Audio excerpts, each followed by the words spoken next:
Greetings, students.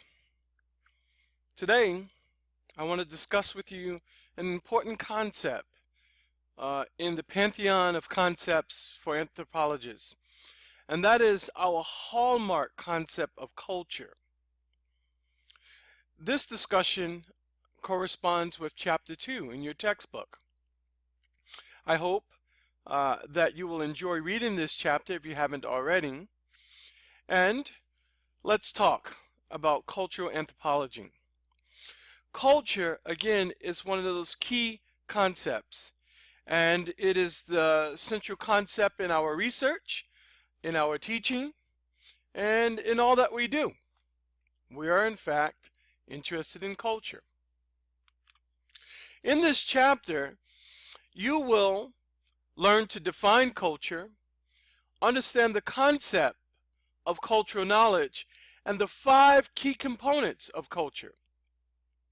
You will discuss evidence for the origins of the human capacity for culture. You will analyze the relationships between cultural knowledge and the behavior of individuals, and describe why cultural and biological differences exist. Now, anthropologists say that culture is learned, it's shared, it's responsible for the differences in the way that we think, responsible for group level differences. But most importantly, it is essential to the development of individuals. Now, you may use the term culture a lot. African American culture, high culture, inner city culture, low culture, high culture. And we often hear the term culture almost on average at least once or twice a week. There's allusions to culture, or culture is evoked in just everyday conversation for some, like me. But the way in which people use the term culture, the way in which average citizens use the term culture is not the way that, in fact, anthropologists use the term culture. The Englishman Edward Burnett Tylor, who is one of the founding figures in anthropology, certainly one of the founding figures in culture anthropology in Europe. He wrote a book in 1871 called Primitive Culture. And in fact, most anthropologists can recite his definition verbatim. I can do so a little bit, but not verbatim, so I'm going to read it. Tylor wrote that culture is the complex whole, which includes knowledge, belief, art, morals, law, custom, and any other capabilities and habits acquired by man, and I should add also by woman, as a member of society. Now, you will notice in this definition there's great emphasis placed on a couple of facts. One, the definition itself is very broad, and that it includes mostly everything about a particular people overall, the way of life, their knowledge, their art, their customs and habits. You will also notice that culture is acquired by members of a society. So, even Winthrop has a culture, and many of you are exposed to that culture by the mere fact that you are, in fact, students. But it's acquired by men and women in a society as a result of their growing up in that society, or in fact living in that society, or living in a particular group. So again, culture is learned while growing up in a particular society. It is widely shared by the members of that society, and it represents it was responsible rather for most of the differences that we see in people's ways of thinking, also their ways of behavior, that exists between society's groups. It is so essential in completing the psychological, social development of individuals and making them feel like they belong. I want to pivot back to the fact that it explains the group level differences. Some of you were born in urban cities, and some of you were born in suburbs, and some of you were born in rural towns. And as you met people from different sort of backgrounds, you ask yourself, man, what explains the differences? Well, keep in mind that culture is acquired by members in groups, and it arms you with a way of thinking and a way of behaving that is different from other groups. And so when you met people from urban cities, or some of you met people from rural towns, or some of you met people from suburbs, you sort of became immediately aware of the differences in thinking and differences in people's behavior. I want to point out that when anthropologists talk about culture, there are some things that we're not attempting to discuss. For example, those of you who were born in the suburbs versus those of you who were born in urban environments, anthropologists do not imply that suburban culture is superior to urban culture, or that urban culture is superior to suburban culture. In other words, we don't rank culture. We don't say that one is better or worse. That is not the purpose of our use of anthropology, nor our research and teachings in anthropology. Second, we don't imply by speaking of culture in this way that culture is somehow fixed and unchangeable, fixed and immutable. There's a saying that really disturbs me as an anthropologist, and that is, it's a saying that we use to disparage people from the inner cities. In fact, people from the ghetto. And many of you might be familiar with this saying, and it goes, you can take someone out of the ghetto, but you can't take the ghetto out of someone. As if somehow culture is fixed in individuals. Well, if you recall from the definition, we learn culture as it is shared with us as members of a society. And in that, inherently means that we also adapt and learn and grow and change. Culture is not fixed. Thirdly, anthropologists do not mean to imply that culture is somehow biological. And often we conflate the idea of biology, which is fixed and often immutable. It changes very gradually, in fact, over time, and those changes are almost unnoticeable. If I can coin a new term, they're not noticeable in your lifetime. It takes millennia to see changes in biology. We don't imply that culture is in fact biological. That also would sort of say to you all that culture is fixed. Now, culture is important, and even where there is innovation in culture, those innovators often build upon that formative culture in which they receive. In other words, we don't come wired ready with culture already in us. We come wired ready to learn culture. Secondly, we don't create culture. We build and improve or advance the culture in which we have. So even innovators, it's funny because Jay-Z the rapper often says that he innovates. No, he's actually building off of something that already is. He's just doing it with a different kind of finesse, a different kind of signature style, but he's nevertheless building off of that same culture. Now, culture is in fact how we think. Culture is also how we behave. And so when anthropologists talk about culture, we in fact are talking about one's thinking and one's behaving. It reminds me of the Bible. The Bible says, in fact, that sin is first committed in thought, attempting to point our attention to the ways of thought. In the Islamic culture, it says that a jihad, it begins with the tongue, but also begins with the thought process as it is manifested through words in the tongue.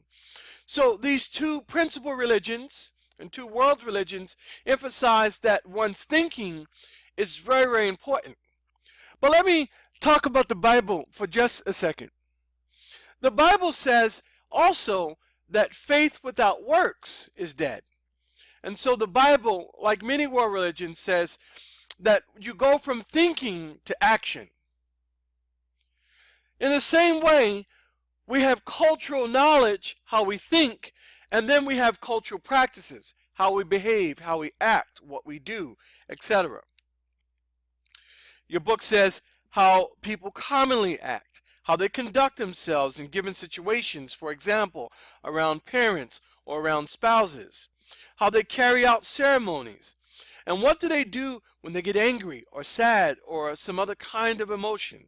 This, in fact, is considered cultural behavior. All knowledge and information we have in our head, and we communicate that knowledge through two specific ways. One, through action, and two, through a very particular type of action, which is speech. Let's talk about cultural knowledge. Cultural knowledge is the information, the skills, the attitudes, and the conceptions. It's the belief, the values, and other mental components of culture that people socially learn during enculturation.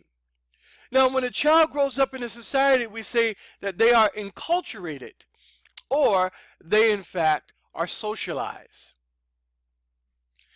And keep in mind that even within the U.S., there is no monolithic culture. There is no single culture. There is multiple cultures.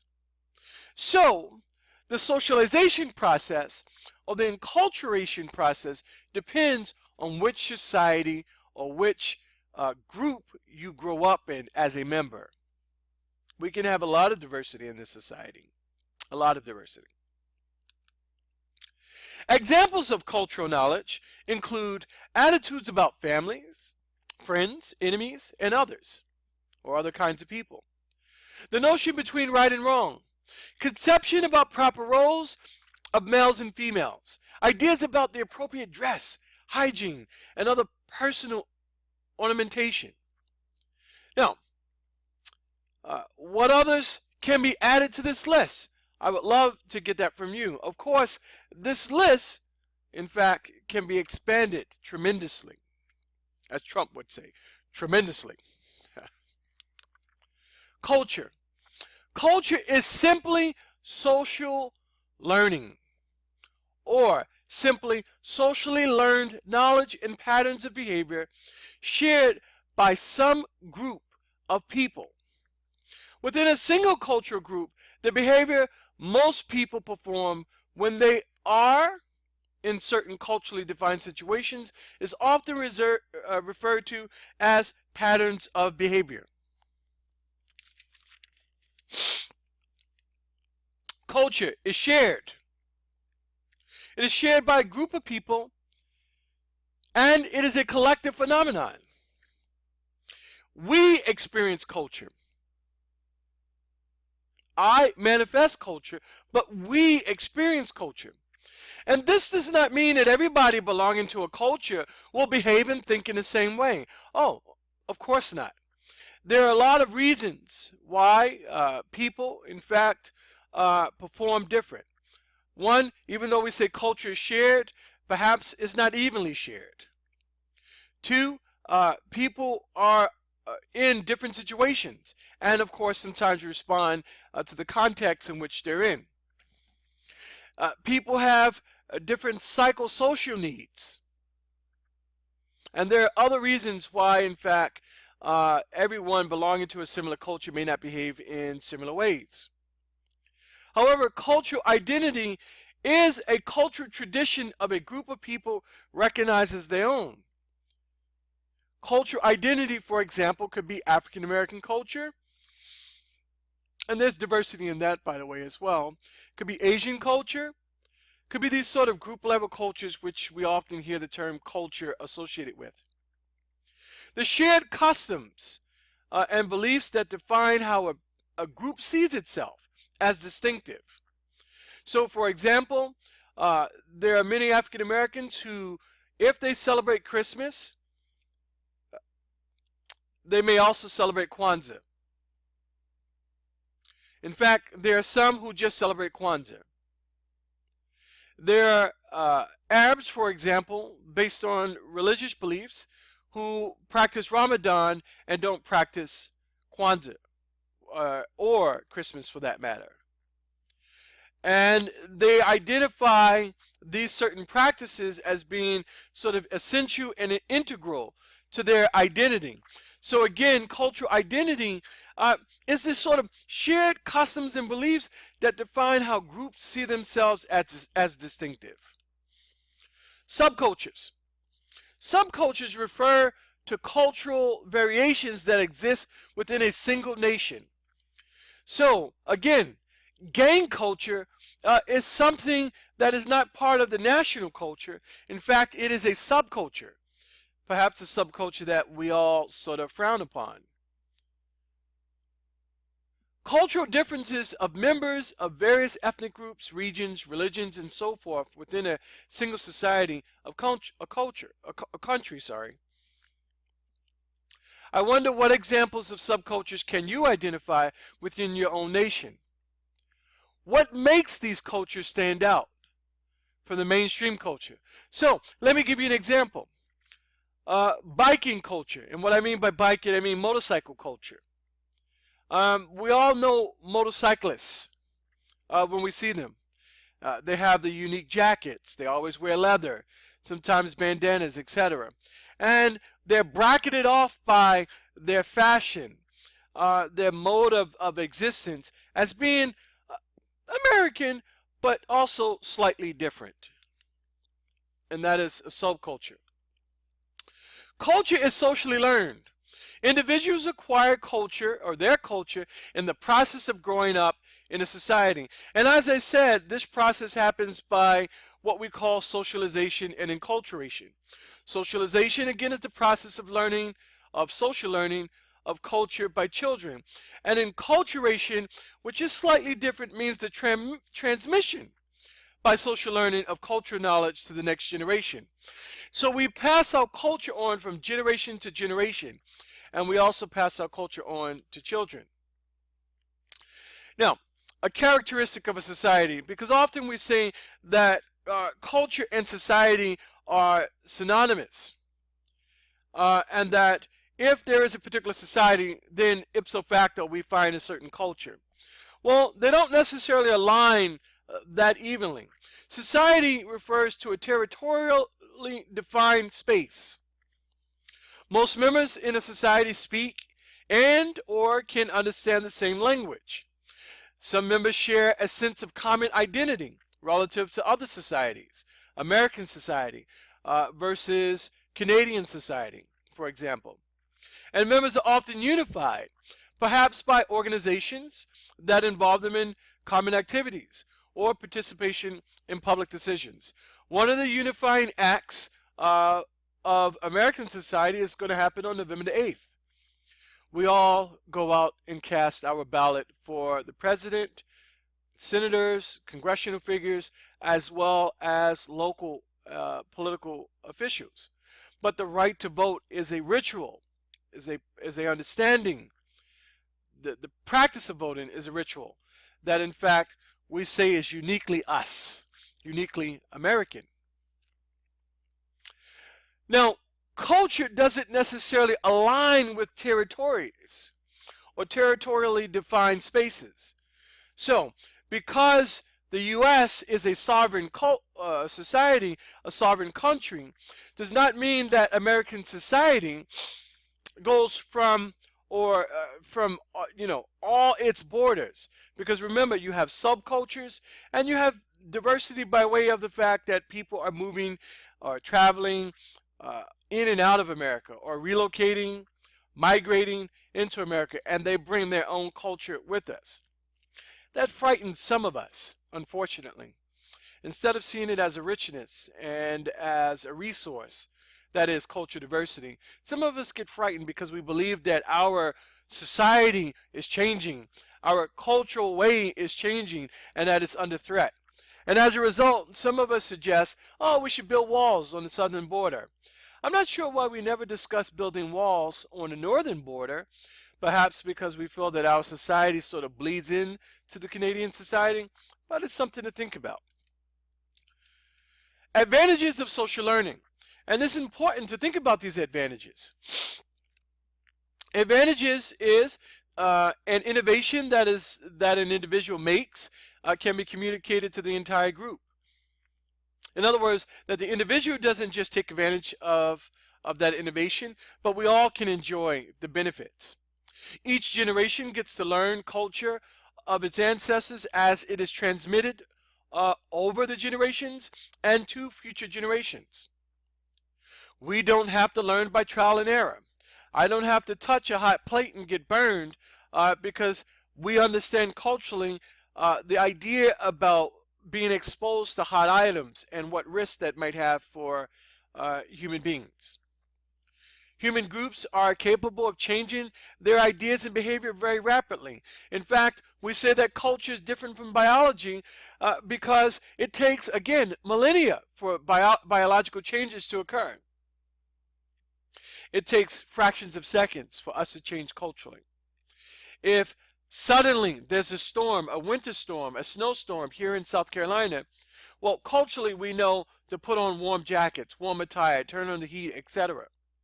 However, biologically, we're not going to grow a mile-thick inch skin just like that to protect our bodies, our core organs from the coarse environment. So culture in some ways is more important than biology, but biology is very important as well. Cultural knowledge. In simple terms then, cultural knowledge generally leads to behavior that is meaningful to others and adaptive to the natural and social environment. Culture and patterns of behavior. Individuals brought up in the same culture may differ in their behaviors for several reasons. Again, and I said this earlier, individuals have different social identities, males and females, old and young, rich and poor. I also suggested that behavior of individuals varies in terms of context and situations. People act differently.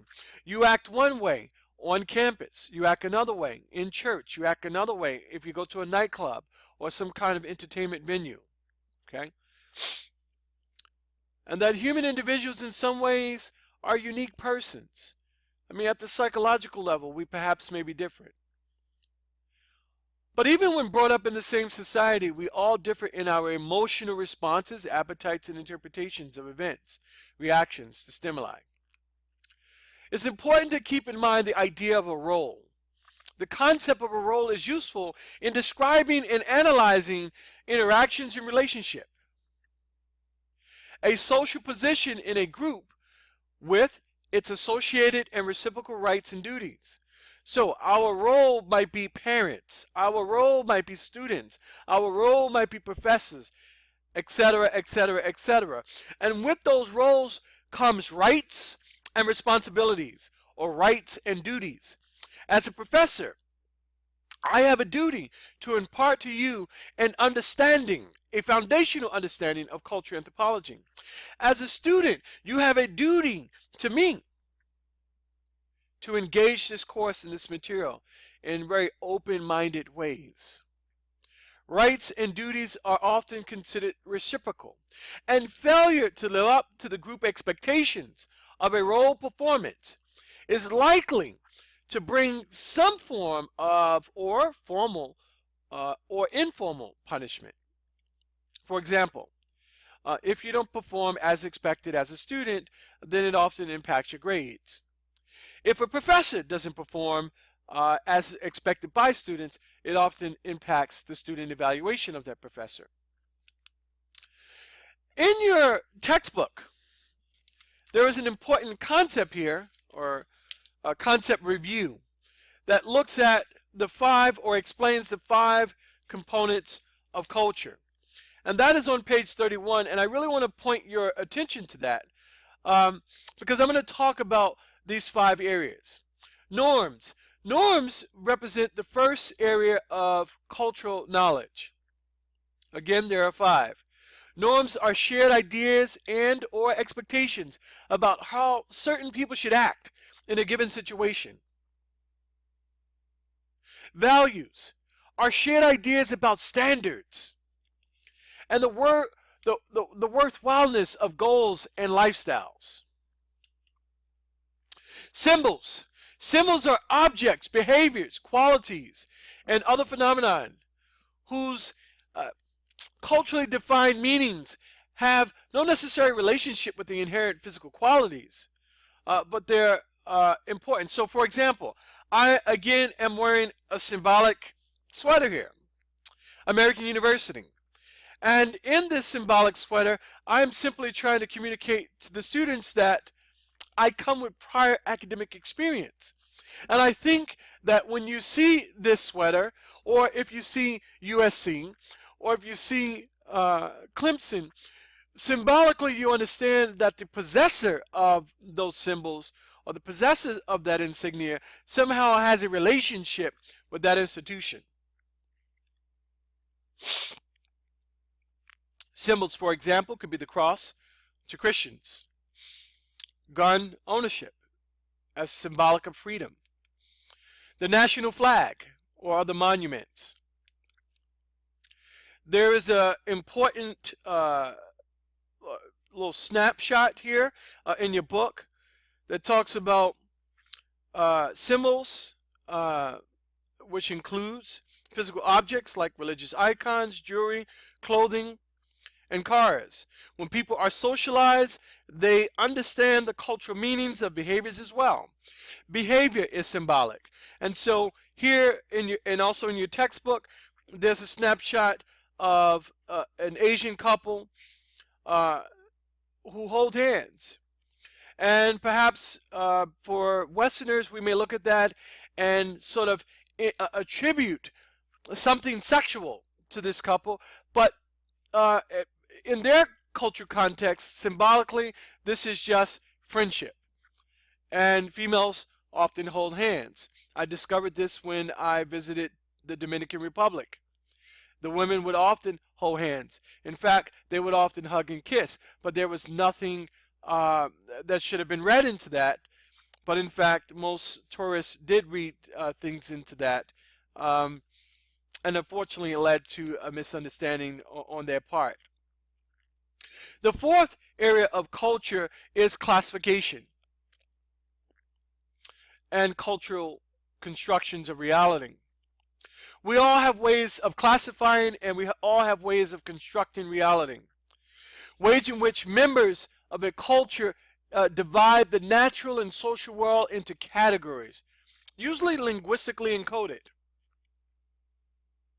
Nature, or the natural reality, first we divide. And that means how people divide up plants, animals, landscape, features, seasons. We create certain taxonomies, and we develop these semantic sort of terms. And only those who are part of that culture will understand those semantic terms. We divide up the social reality, or the social world as well. And social reality simply means how humans culturally construct others by placing them into categories and attributing characteristics, for example, race. Critical thought here. Natural reality. Question 1. How might you describe winter if you were from a desert region, a rainforest, the Arctic? One of my good friends from Haiti, when he landed in the New York airport, JFK, he had shorts on and a tank top. His family had shorts on and a tank top. And it was snowing. And his understanding of the snow was like, wow, America is so rich and great. They even have cotton falling from heaven. So think about how we classify and construct reality. Natural reality, particularly when we're not from or exposed to certain natural phenomena. How might you explain why food source is acceptable by how might you explain why one food source is acceptable to eat but another might deter you? So for example, some people do not eat cattle whatsoever. They don't eat beef at all. In fact, the cow is a sacred animal, whereas other cultures do. Some cultures and religions do not eat pigs, as they see that as filthy and not a consumable product for human consumption. And some people gorge themselves with pigs.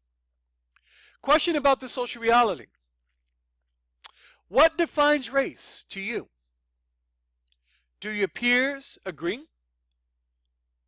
Illustrate problems, contentions, and confusions with all or with our current classifications of racial groups. And there are problems with it. For example, what makes a person white? What makes a person black? Are these discrete categories? And why is it that there is so much range and diversity in these categories? Are these categories arbitrary? Is race or the racial categorization of people based on science? There's inherently problems with the idea of race, and it creates a lot of confusion. But I want you to think about what defines race, and tell me if your peers agree. Well, you can tell me either in your discussion board comments, or you can tell me when you meet me during office hours or when we interface with each other. Race, according to anthropology, however, is subjective, changing with varying parameters, changing according to the particular standpoint of an individual. There is no clear way to determine whether some populations should be considered a separate race, or how many races exist. I know that we hear the biblical discussions about the Tower of Babel, and there's other references to Hamites and Noah's progeny that might suggest that race does exist.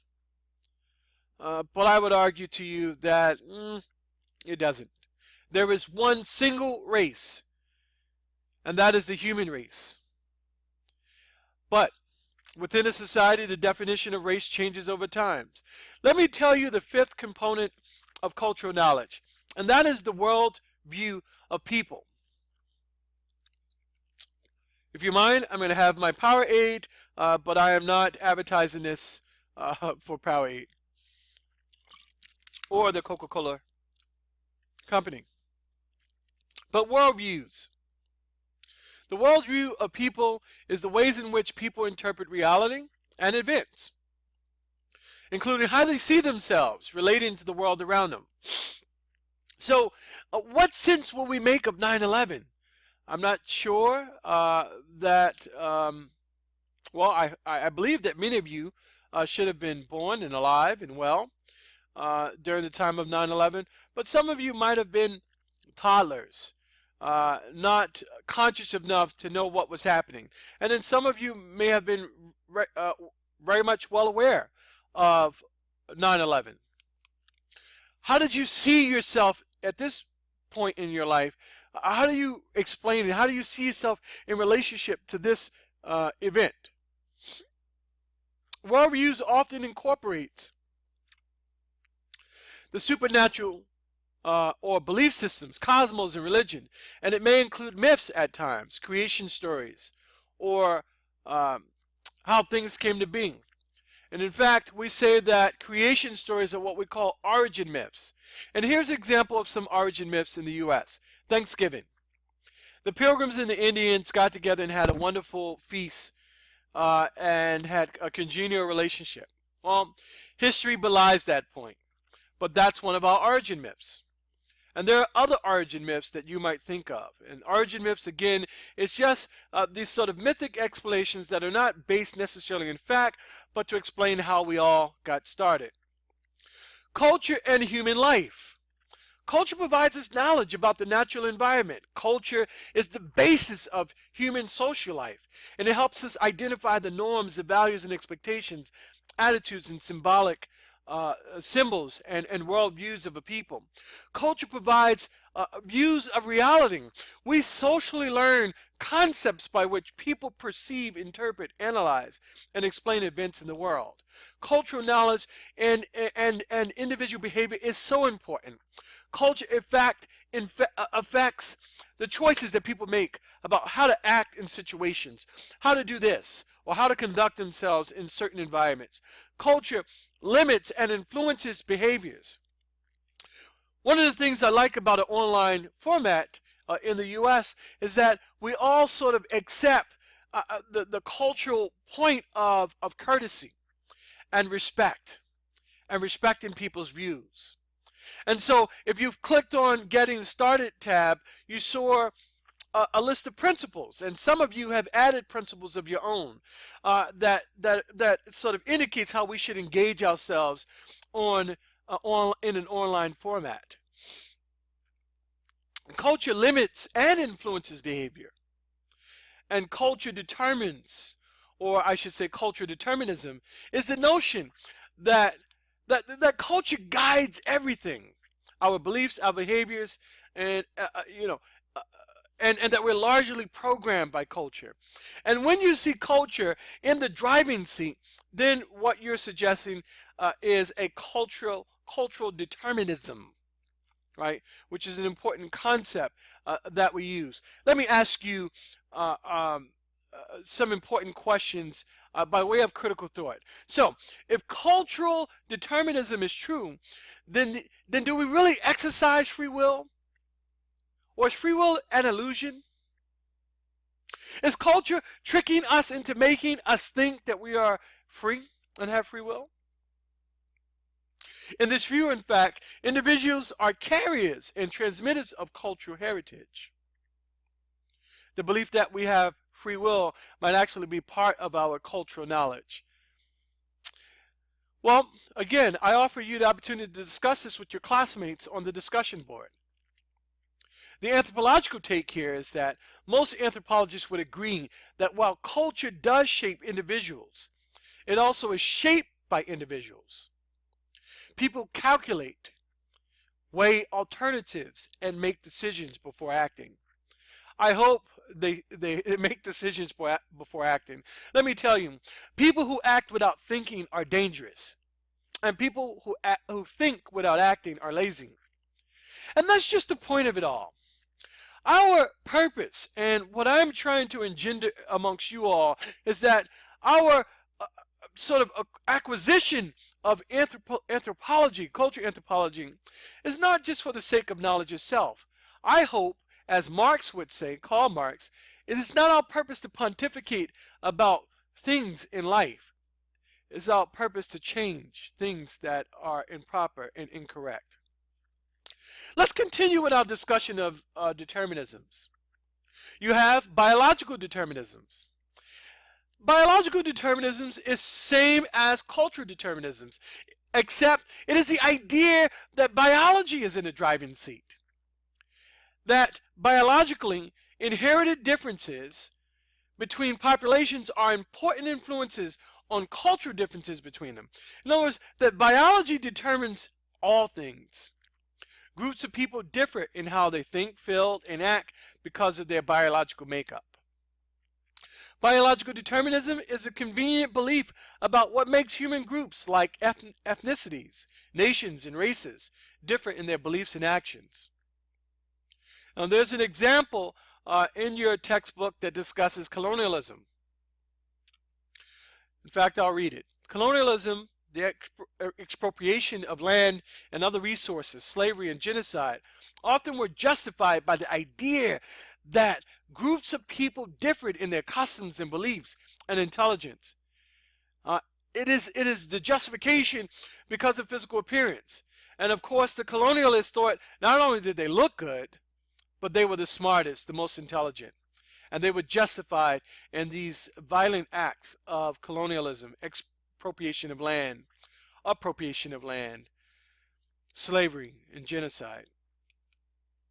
Social Darwinism is hinted here in that remark. And it's the view that a degree of success in achieving social rewards is determined by the inherent superiority or the inherent inborn characteristics of individuals. Anthropologists reject the notion that biological determinism, or that one group is biologically and physically far more superior to others. We reject any idea of superiority. So, for example, members of the Asian community are not smart because they're genetically predisposed to being smart. African Americans don't have hidden muscles that make them more athletically gifted. These are improper understandings of biology. Biology and cultural differences. Individuals of any physical type are equally capable of learning culture. And that's the point here. Culture diversity is found on all continents and regions of the world, and different cultural systems succeed one another with the same biological population, or within the same biological population and the same society. Culture universals, what I often call the big C. These are elements of culture that exist in all known human societies. Examples are ways of assigning tasks and roles according to age, gender, and skill. Prohibition on sexual relationships such as incest taboo between certain kinds of relatives. Organized ways of sharing and exchanging goods, games, sports, and other kinds of recreational activities. Beliefs about supernatural powers and rituals used to communicate with and influence them. Decorative arts, singing and other form of music. Every culture has music and dance. And standards of modesty. These seem to be cultural universals. In addition, you have customary ways of handling the dead and expressing grief. We all have myths, legends, and folklore. And we all have some sort of rites of passage that publicly recognize the movement of people through certain stages of life. In Latin American cultures, they have quinceañeras. In Jewish culture, they have bar mitzvahs. In American culture, we have Sweet 16 parties, etc. I hope that, again, you enjoy this chapter on culture. And I encourage you to read this chapter, because this is a really important chapter. Culture represents the hallmark of what anthropologists do. That is, culture anthropologists. The ethnography that we're going to read in this course, Nisa, the life and words of a Kung woman, is an exploration, if you will, into the culture of this society. Thank you for your attention, and I hope to hear from you all soon.